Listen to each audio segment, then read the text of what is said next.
Hi, and welcome to Voice with Julia and day 95 of our Marchesi Vocal Challenge. We are continuing with exercise 144 with exercises for flexibility.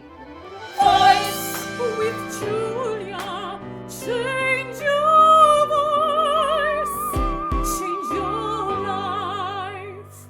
So exercise 144 presents us a very fun little arpeggiation at the end, and that is our diminished seventh chord, which is a very, very common occurrence in operatic music. So that's something that you really want to get used to singing, okay?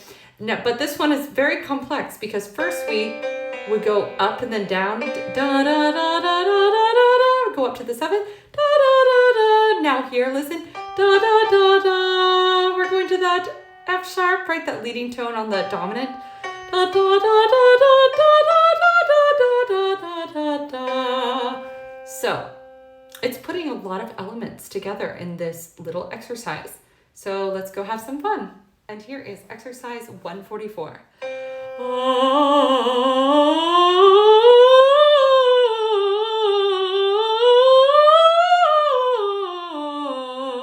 Next one.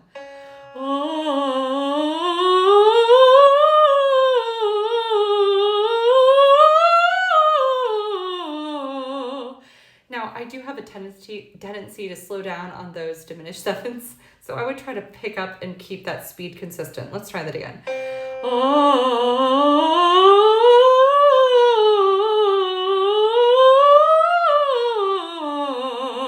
That takes a little bit of mental release because I have to not control each pitch. And my tendency is just to try to micromanage each intonation. So you do have to sort of let yourself go on that diminished seventh because you are traveling a large part of the range and kind of tumbling down. So just allow yourself to sort of go through that.